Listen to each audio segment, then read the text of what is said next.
descendant of United Empire loyalists, something I'm very proud of.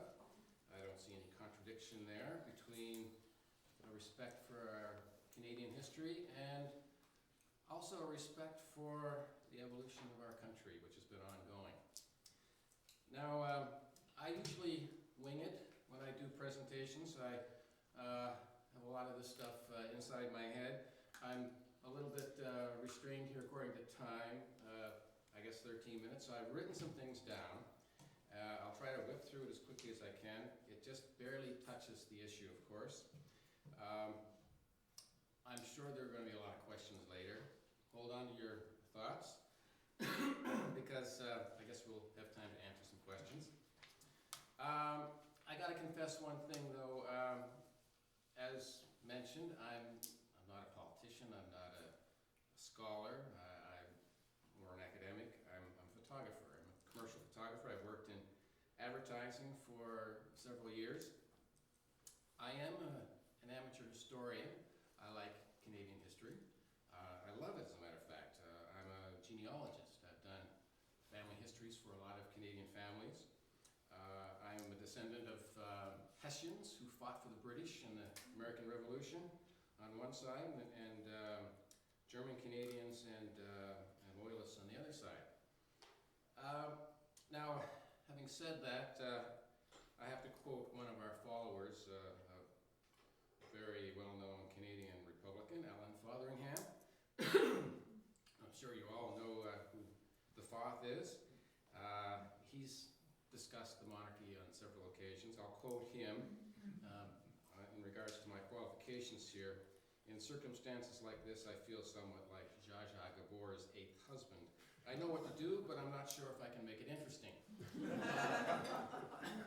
The monarchy, face it, people aren't marching in the street trying to overthrow the Queen. However, public opinion polls show that it's something that Canadians care very deeply about, and in the direction of change and reform.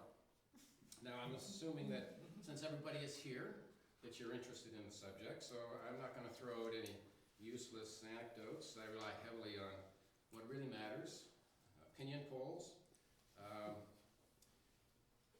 and the views of prominent Canadians whose names you'll recognize. One such view that's unfortunate and requires constant correction is that a lot of Canadians think that we're already a republic. Surprisingly, a lot of people think that. They think that it happened back in the 60s when we got our Canadian flag. And a poll just a few years ago reinforces this. A staggering 5% of Canadians could correctly identify the Queen as Canada's head of state. It's surprising. The rest were divided between whether it was the Prime Minister, the Governor General, or Don Cherry. Then we've got the Queen on our money. Why is the Queen there? A lot of Canadians kind of take it for granted that this is something Canadian that we do. It's polite, it's something we do to respect the Queen, who's kind of an elderly, grandmotherly kind of figure who plants trees, hands out knighthoods, and dotes on our cute little corgis. Interestingly, our famous Canadian manners change rather quickly when we envision the face of King Charles III facing back at us when we buy our double-doubles at Tim Hortons. I won't go into that, because this issue is not about personalities, it's about Canada's evolution as an independent nation. Now I'll just briefly touch on the Prince Charles issue. A 2009 Strategic Council Globe and Mail poll said that 65% of Canadians thought the ties to the monarchy should be severed once the Queen passes. Only 35% care to think of Prince Charles as Canada's future head of state. So I'm sure that the issue of Prince Charles is going to come up in the future because it matters who the person is. The Queen commands a lot of respect, rightly so, but this is monarchy. It's different than voting for somebody. So let's back up and clarify just what a republic or a republican is. I have a little primer on world ideologies. I don't know if anybody's familiar with the cows analogy, but it seems to work well. For instance, in feudalism, if you have 2 cows, your lord takes some of the milk. In a republic, you have 2 cows, you and your neighbors pick someone to tell you who gets the milk. In an absolute monarchy, we don't have an absolute monarchy in Canada. You have 2 cows, a special member of an elite family takes one of them. If they're smart, they let you keep the other. If you're not, you start a revolution. In Canada, in a constitutional monarchy like Canada, you have 2 cows. A piece of paper says the government, acting on behalf of a special member of an elite family, who also gets free milk, can only take one of your cows. Also, revolutions are a lot less violent. A little more accurately, a republic is a government without a monarch as a head of state.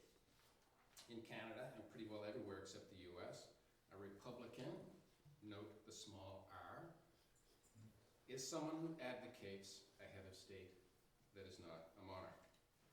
And please don't confuse that with the right-wing party in the US, of course, that everybody's familiar with, that uses the same name, note the uppercase R.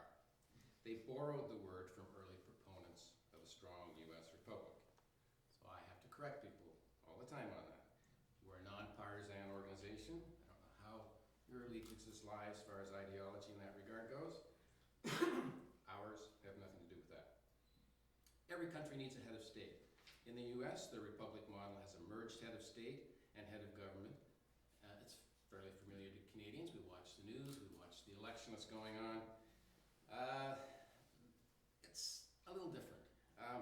Anyone who's familiar with their inauguration ceremonies, you know, if that's not a coronation ceremony, I don't know what is. So in my opinion, what they've really got in the US seems to be an elected monarchy.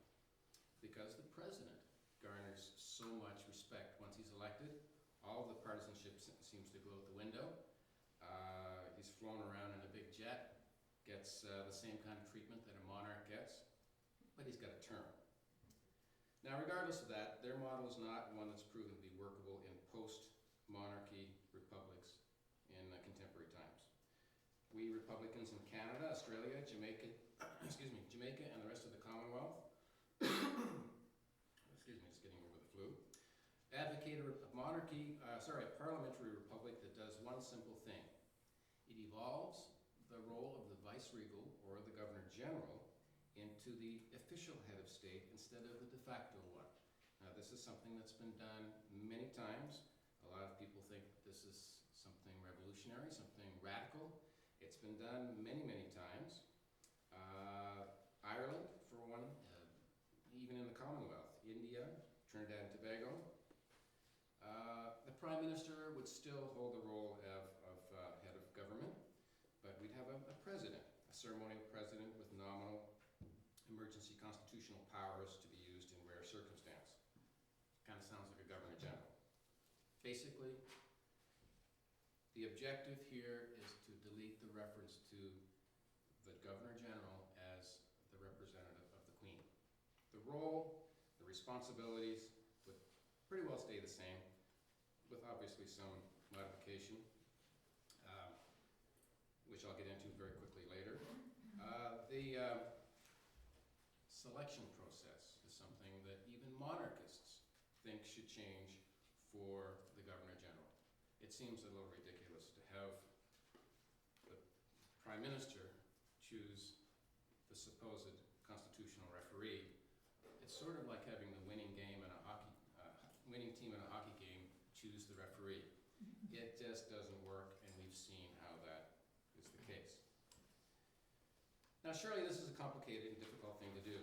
Actually, it's not. As I say, it's been done in Ireland effectively, Trinidad and Tobago, India, in Europe, many of the parliamentary republics, such as Austria, Iceland, Germany, Italy, Finland, they all evolved out of monarchies. And they took their viceregal, made them into a ceremonial president. Pretty well does the same things that GG does, but it has no connection to a monarchy.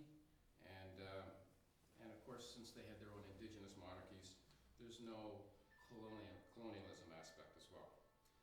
So can a republic operate just like a monarchy? Possibly better. Constitutional monarchies have often been called crowned republics, even by constitutional scholars. Now, as I mentioned, I rely on quotations fairly often. Here's what Rex Murphy says, eloquently as usual, reviewing the former Governor-General Adrian Clarkson's memoirs, Heart Matters. I won't do the accent. No one can do it justice. In the 21st century, royalty has been decanted of all its mystique, seriousness, and point. The British royals have become vessels of the most ordinary clay and set an almost alpine standard of dysfunction, vulgarity, selfishness, and self-absorption. These aren't my words. All regiment is gone, so the office of Governor-General is only a second-hand, down-market edition of something that has lost its function and place. We have the shadow of the tattered shadow. The Governor-General gets to open Parliament, drive around in a barouche, host literati and distribute medals, meet the interesting foreign nations, and take the first rank at every occasion of national ceremony. There is not one of these duties or recreations that could be diminished one whit, jot, or tittle were it to be performed or exercised by a ceremonial head of state who owed nothing to the crown or by its now very mixed traditions. I couldn't have said that any better. Monarchists like to cite our rather restrictive constitutional amendment formula that requires unanimity from all provinces plus Parliament to cut for the monarchy as proof that this is all, why even bother talking about it? It's impossible to do, so forget it. Don't even think about it. Well, that may be true for our present monarch, the Queen. It's not for the successor. In section 41 of our Constitution, it says, an amendment. But why not? All right. Oh my goodness. I did this in 13 minutes at home. An amendment to the Constitution of Canada. I'll save the other half for later, okay? All right. So I'll do this part, skip to the end, which is a good finale, and then do the rest later. In section 41, it says, an amendment to the Constitution of Canada in relation to the following matters may be made by proclamation issued by the Governor-General under the Great Seal of Canada, only where authorized by resolutions of the Senate and House of Commons and the legislative assemblies of each province. That means unanimous approval is needed by the provinces and the federal parliament to amend the clause on the monarchy. But it says, not the monarchy in general, not the crown. It says what needs unanimous approval is anything relating to the office of the Queen, the Governor-General, and the Lieutenant Governor of the province. Which means when the Queen's reign ends, all options are open. Now, I'm going to read two more quotes and close. One by Michael Bliss, a renowned historian, who I'm sure you're all familiar with. This is what he says. And I love this too. It's almost as good as the Rex Murphy quotation. We've evolved in so many ways, the Commonwealth following our lead along the way. I'm sorry, those are my words. Didn't even recognize them. To quote Michael Bliss again, he says, of course, the obvious next step is to phase out the role of the British royal family as it plays in the governance of Canada. It's an absurdity that in the 21st century, no Canadian can aspire to be head of state of Canada. The head of state of Canada has to be not just of British descent, but actually a member of the hereditary royal family of Great Britain. I suppose it's not really discriminatory that Canadians of all racial and ethnic backgrounds that make up the modern diversity of Canada are excluded from being head of state, because in fact, all Canadians are excluded. Every one of us, a kind of rough democracy of denial. Our head of state will be the person who by accident of birth, not for any other reason, happens to be the King or Queen of Great Britain. To a foreign monarch, denying us the ability to fill the position with a Canadian of our choosing. Now, the last quote has relevance to something that just recently happened in the news. Will Ferguson, who just won the Giller Prize, another one of our esteemed supporters. And I'll quote Will Ferguson. Grandma and I used to wrangle endlessly over the monarchy in freewheeling discussions that were as much kinetic as they were verbal. After one of my more venomous diatribes, she shook her head in exasperation. There's no reason to get so angry about the monarchy, she said. The Queen is just a symbol, and symbols are very important. I couldn't agree more, said Ferguson. Symbols are important. We must choose them with care.